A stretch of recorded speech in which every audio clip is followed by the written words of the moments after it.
Hi there everybody, this is David, and wasn't that Nintendo Direct just fire? There was so many great things announced, especially from Square Enix, and I do want to go over everything today with y'all, and I definitely do think that's worth the sub, as you come and you join my party and you level on up with me, so thank you so much for that sub and the like. It really helps me out a ton. So there were some things that were like missing from this Nintendo Direct that I thought would be there, and then some things that were like complete and utter surprises, and then some things that were conspicuously absent from the American Direct, but were also in the Japanese Direct. So we'll start there. And that was the Dragon Quest 1 and 2 HD-2D remake. I put out an entire video all about that because, you know, it's Dragon Quest and it's the law and you have to. So if you haven't seen that video, please go and watch it. It goes over the Princess of Cannock. It goes over all the different changes that are in Dragon Quest 1 and Dragon Quest 2. It goes over everything inside information that Square Enix sent me, all sorts of really cool stuff. I will include a link down below in the pinned comment to check out that video. Now, some things that were missing that I thought would totally be there would be, you know, the Tales of remaster, whatever game that's going to be, if it's going to be Abyss or if it's going to be Destiny or, you know, whatever it might possibly be. Grace's F was announced in Nintendo Direct, but, you know, they didn't announce one here, even though they said that it was going to be announced this summer. So, interesting there. I guess we just have to wait a little bit longer for that. And then another one that I thought would be here but wasn't is that supposed leak of the Fire Emblem 4 Genealogy of the Holy War remake that we've heard a lot about now for like 3+ years. At this point, I kind of think it might be like vaporware. Like, announce it already. What are you doing? So the things that were very, very, very much a surprise for me, though, and a very big surprise, both came from Square Enix, as if that's a shock to anybody. We got 2 brand new games, and we got updates on 2 other games that we already knew about or whatever. So the 2 brand new games are both from Team Asano, who I love. They are the people who are behind like the Bravely Default series, the Octopath Traveler series, Triangle Strategy, the HD-2D. They came out with Octopath Traveler 0, which is like a prequel to the Octopath Traveler series, although they're not really connected all that much or whatever. It's like Final Fantasy. They're there and they're kind of connected, but they're not really connected. But anyway, it's a prequel. And then the Adventures of Elliot, the Millennium Tales. One is a turn-based RPG, one is an action RPG, and I thought that this was funny with Adventures of Elliot. Team Asano, or Mr. Asano himself, came out and he was like, so if you think that, you know, action RPGs are too hard nowadays, check out Adventures of Elliot, the Millennium Tales, because it's not a Souls-like. Oh, love it, love it, love it. Love that little stab right there. Also, we know that these games are not just going to be just for the Switch 2, although it was a Switch 2 showcase. They are coming out for all sorts of different systems. So Octopath Traveler 0 coming out this December. I thought for sure that all we'd get is Final Fantasy Tactics and Dragon Quest 1 and 2, because that's pretty packed as far as Square Enix is concerned. But now we're getting a brand new game. Like, that's great. So December 4th, it's going to be my Christmas game, I'm sure. It's coming out for the Switch 2, the PS4, the PS5, the Xbox, and the PC. So this is, again, a standalone adventure in the world of Orstera, and it takes place at a couple of years before the events of the first Octopath Traveler game. It is a prequel, and interestingly enough, you get to create your own customizable protagonist. So you don't have to like choose from one of 8. You get to actually create your own, and you actually get to rebuild your hometown that was destroyed at the beginning of the game. It's very Bravely Default. It's very, I'm thinking like Dark Cloud 2, you know? I'm thinking Ni no Kuni 2. I love that in Dark Cloud 2, be able to like rebuild your town and the Georama thing and all that kind of stuff. So that is fan-freaking-tastic.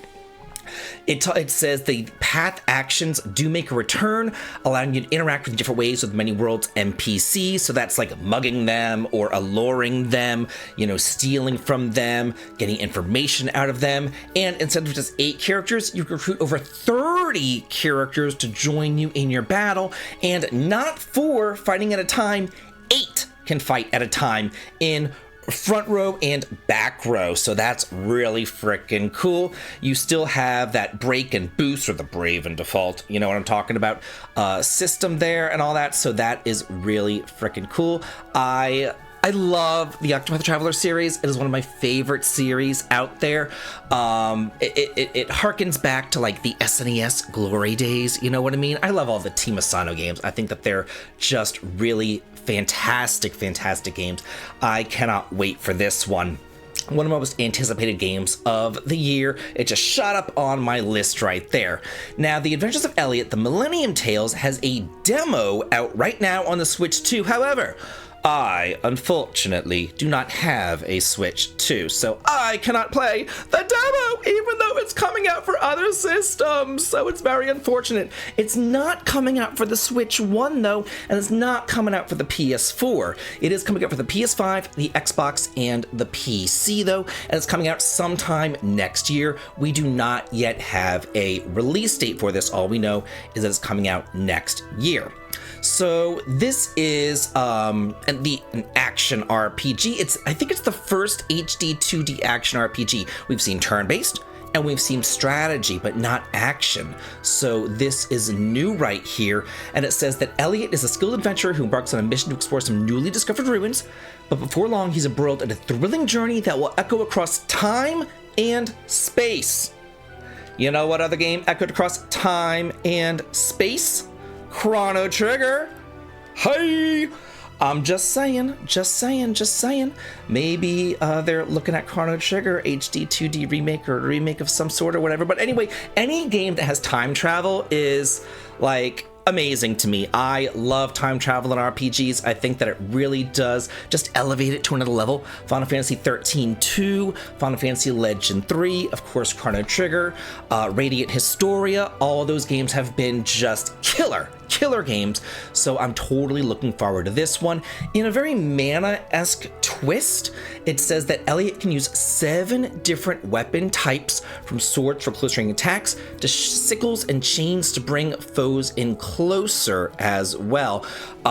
So yeah, very cool right there. It reminds me of Final Fantasy Adventure, where you use the sickle and you can kind of like drag them in or whatever and attack them there. I think it was the chain actually that dragged the enemies closer to you. The sickle just kind of went around you in a circle, but whatever. It says that you're accompanied on your journey by Faye, who of course is a fairy, whose abilities are of great use in and out of battle, and her powers will let you warp short distances and sprint around the world at super speed and more. So she's like your magical caster backup. And hey, it is couch co-op. You can play this 2-player if you want to. One controlling Faye, one controlling Elliot. That is amazing. We also got a new trailer for Final Fantasy Tactics: The Ivalice Chronicles, and digital pre-orders are now available. This is coming out September 30th for the Switch, Switch 2, PS4, PS5, Xbox, and PC. We got one of the best scenes in the game where Algus is like, "Teta, I wouldn't go out on a limb for some common maid," and then Delita punches him in the frickin' face. I love it. Punch him! Beat that bitch up. I love it. Final Fantasy Tactics, such a good game. And then, speaking of good games, we got an announcement that Romancing Saga 2 Revenge of the Seven is coming out also for the Nintendo Switch 2. I'm shocked that some other games haven't already been announced as a port to the Switch 2, like, you know, Metaphor ReFantazio, Visions of Mana. How come these games aren't getting ported over to the Switch 2? I'm just kind of shocked about that, but it looks like they're slowly but surely doing it, putting out Romancing Saga 2. This is one of the best games of last year. Not only is this one of the best remakes ever made, I put in a community post about this the other day. It's actually one of the best games that they've ever put out. It really is. It is absolutely fantastic.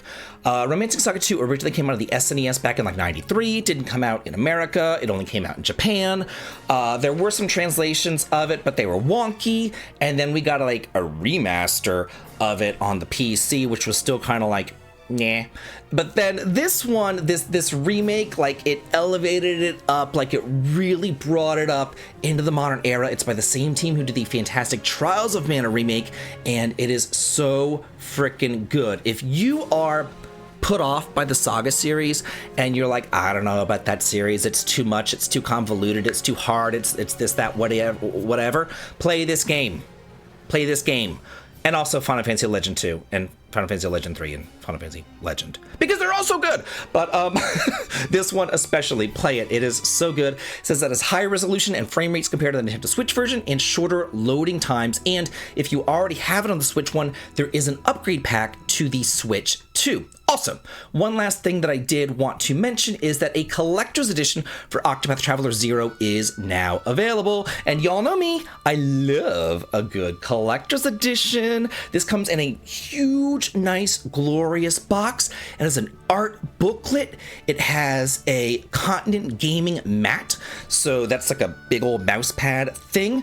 It is a Ring of the Flame Bringer. How cool is that? An 8-sided dice of wealth, power, and fame, travelers playing cards, and arrangements of a music CD as well. And then you also get various upgrades and things like that, in-game upgrades and all that kind of stuff. So I will include a link for the pre-order as well down below. So this is super exciting. But now we hear from y'all. What do you think about this news? What games are you most excited for? What are you going to be buying? What are you going to be getting? Let me know in the comments. And as always, have a good day.